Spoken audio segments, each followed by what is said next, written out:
Nicky woke to the gold morning light effervescing in the eaves of her parents' house. It was May, but in this small room winter lingered, the old fireplace unused on account of the coal stains that had ruined the stair carpet. She pressed her feet on the floorboards, heat from the downstairs fire held in the wood, slowly creeping into her bones. The mirrored door of the Georgian wardrobe threw back the white fangs of her nightdress collar, 2 dark curtains of her unpinned hair framing her face. Recently her temples had begun to shimmer with strands of grey. She was only 27, and at 49 her mother Mary still had a vivid red crown, even when she removed her hairpieces. But they said grey hair was the flower of worry, and she had spent the last 20 months in 2 halves, her body here in Dundee, installed in her parents' house like a child, and her mind with Alan in the Transvaal, fighting the Boers. She frightened herself by struggling to recall the exact line of his jaw, the texture of his palms, his smell, her own husband. So far marriage had not been as she expected. But then, she had not expected a war. She washed quickly by the sink, fastened her corset, slipped her petticoat and dress over her head. Then she pinned up her hair, clipping 2 long ringlets that had come down from her sister's head, just above her ears. Her own hair was poker straight. Not even the hottest iron produced a lasting curl. It was Monday, the day Alan's letters arrived at their house on Faulkner Street. The postman came at 9, which was yet 2 hours away, but on Mondays she took the chance to spend the day there, beating the rugs and airing the rooms.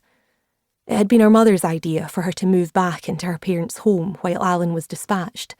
A woman living alone was indecent, whether wedded or not, but she had surprised herself by how indignant she felt at this requirement. Wasn't war indecent? And yet, there was certainly nothing wrong with her childhood home. Larkbrae was one of the finest homes in Dundee, sitting proud above the Tay.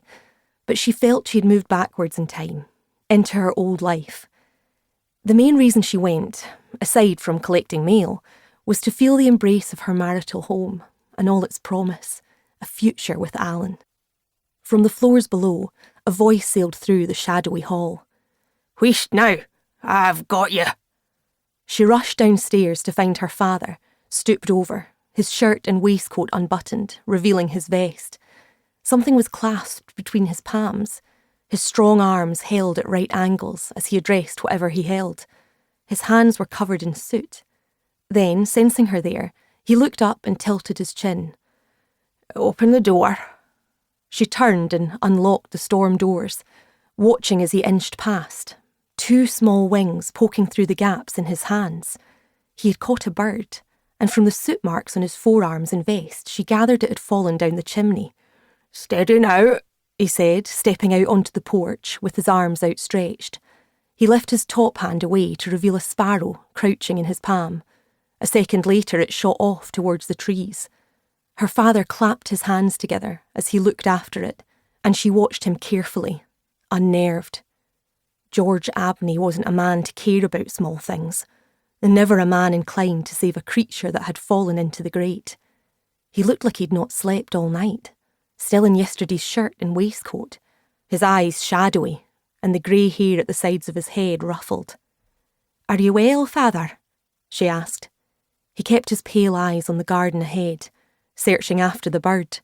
"Yes," he said. I think I am. I think I am." He turned to her. "Have you time for a word?" She raised her eyebrows, certain now that something was amiss. Her father never sought her out, never asked to speak to her. They were too similar, her mother always said, each as headstrong as the other, long grudges held. "Is something the matter?" she asked, following him slowly along the hall to his office at the other end. He didn't answer, but she noticed he walked as though carrying an unseen stone on his back, weary from wrestling all night with the cares of his mind. Except her father never worried, never struggled. George ran one of the oldest and most successful whaling companies in Scotland, and he did so by being bullish and fierce, and sometimes cruel. Whaling was as perilous as it was necessary, for without blubber the streets and the factories would lie dark, a venture of blood and bone to sequester light.